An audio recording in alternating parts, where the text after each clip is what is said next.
کہ سفارت خانے سے اصلی دستاویزات پر مشتمل مہر بند لفافہ میت کے ہمراہ بھیجا گیا تھا، اس لیے ہم نہیں جانتے کہ یہ لفافہ نیروبی ایئرپورٹ پہ کھولا گیا یا دوحہ میں۔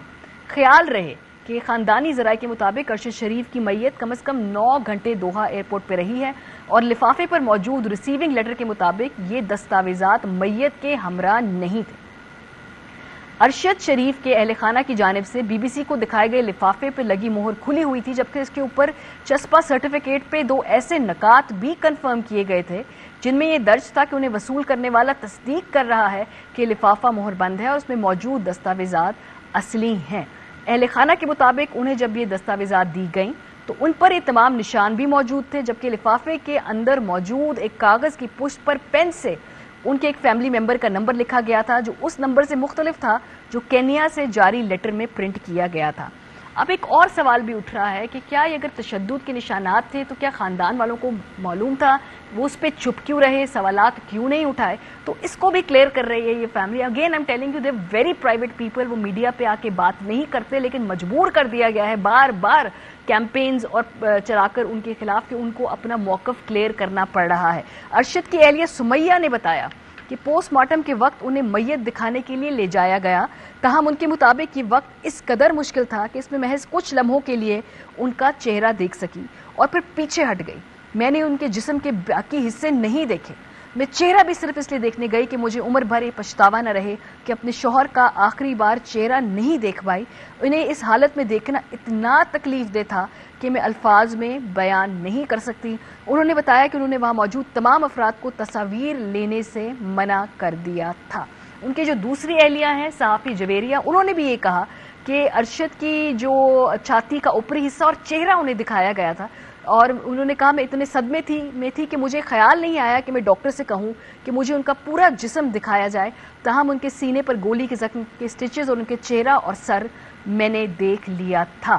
سو اتنے بڑے صدمے سے جب یہ فیملی گزر رہی تھی تو ان کے مطابق انہیں نہیں معلوم تھا کہ ارشد کس کرب سے گزرے ہیں۔ اس پوسٹ مارٹم رپورٹ کے مطابق اگر یہ ٹارچر کی بات درست ہے، لیکن یہ تصاویر جو کہ خاندان والوں نے خود نہیں لی، یہ پوسٹ مارٹم رپورٹ جو خاندان والوں کے پاس خود نہیں ہے، یہ میڈیا کے ہاتھ لگ جاتی ہیں اور اس کے بعد وہ میڈیا سے، سوشل میڈیا سے، واٹس ایپ تک ہوتے ہوئے ان کی والدہ صاحبہ، ان کے بچوں اور ان کی بیوی کو دیکھنے کو ملتی ہیں۔ کتنی بڑا صدمہ، کتنی بڑی بجلی گرتی ہے، ان کے خاندان کے، ان کے بچوں کے جذبات کا خیال نہیں رکھا گیا، کیا گزرے گی ان کے چھوٹے چھوٹے جو بیٹے اور بیٹی ہیں ان کے اوپر بالکل خیال نہیں کیا گیا، اور یہ بڑی زیادتی ہے ارشد کے ساتھ، کیونکہ یہ ایک صحافی کی بات نہیں ہے۔ آج یہ ارشد ہے تو کل کوئی اور ہوگا۔ آج اگر لکیر کے اس پار ارشد مارا جاتا ہے تو حالات بدلتے ہوئے وقت نہیں لگتا، کل کو کوئی اور بھی ہو سکتا ہے اور اس کے لیے بھی کوئی آواز اسی طریقے سے اٹھا رہا ہوگا۔ تو صرف یہ ارشد کی بات نہیں ہے، کیونکہ یہ پہلے پاکستان میں ہونے والا واقعہ ہے اور بڑے بوجھل دل کے ساتھ اگر میں یہ کہوں تو شاید یہ آخری واقعہ بھی نہیں ہوگا۔ تو اس کے روکنے کے لیے جو ارجنسی، جو کمٹمنٹ، جو انٹیگریٹی صحافی برادری سے ریکوائرڈ ہے اپنے فیوچر، اپنی بقا کو انشور کرنے کے لیے، اس کا فقدان نظر آ رہا ہے۔ بہرحال پوسٹ مارٹم رپورٹ جو کینیا کی ہے وہ منظر عام پہ آ گئی ہے۔ ہمارے ساتھ برائن اوبویو موجود ہیں، جرنلسٹ ہیں، شروع سے ہی پہلے دن سے کینیا میں جو رپورٹ ہے اور اس پورے معاملے کو پہ نظر رکھے ہوئے ہیں، ان سے بات کریں گے۔ Thank you for joining us, Brian, and we're very thankful to the Kenyan media who have kept a hawk's eye on this issue, and you have really raised very valid questions, and based on that, now it's almost established that even our own government has agreed to the fact that Arshad was killed deliberately. It was not a mistaken identity case. However, now there is another complication, Brian. There was an autopsy report splashed on Pakistani screens. It showed that Arshad was brutally tortured before being killed. So I just wanted to know about the Kenyan post-mortem report. Has it come out? Has anyone seen that post-mortem report? And what does that say about Arshad's death? Well, the Kenyan report does not talk about the torture, but the report talks about a fingernail or one or two that were actually removed for DNA testing. You know, this is basically about fingernails are are known medically or scientifically to basically grasp a lot of material here and there, and they are most of the time used to get DNA of where people touched or what they got in contact with. So during the post-mortem in Kenya, a part of the liver was removed for toxicology. Sections of the blood sample, part of the blood sample was taken. We also see from that report that a fingernail or two have been removed also to understand the aspect of DNA, if the deceased got in touch with anyone. So those two fingernails that went missing were taken for the DNA testing as per your assessment. So the autopsy report that is allegedly being shown here, it says that his ribs were broken, his fingers were broken. Does Kenyan report mention that? The Kenyan report does not talk about that, and that's why I wanted us to also go slow on part of these, because you see, unless the doctors who are conducting these post-mortem reports come out and declare that that is their find, because it was not even the physical finding of the doctors who are back here in Kenya. Right now, this is a matter that is being viewed from a very sensational point of view, and it will be important that we stick to facts and facts alone, because once you start to see a lot of things coming up, it helps with the cover-up. It helps people to run away from the truth and start concentrating on the sideshows. Why am I saying this? I may not be a doctor, Memon, but it is not scientific. It is not scientific for a doctor or anyone to actually say how long someone was tortured. You know what I mean. Yeah. I saw in that report. Yeah. I saw in that alleged report that Arshad was tortured. Yeah. That he was tortured for at least 3 hours. That is not a scientific finding. There's no way anyone would know that. Okay, so that was going to be my next question. That can the police over there identify the duration, that missing time between his death and the body surfacing up, because that is what is being alleged in this report, that he was tortured for 3 hours. So you're saying that there is no evidence of that. So the Kenyan report does not, the results of the Kenyan report does not match the outcomes of the alleged Pakistani report. So there is a difference over there.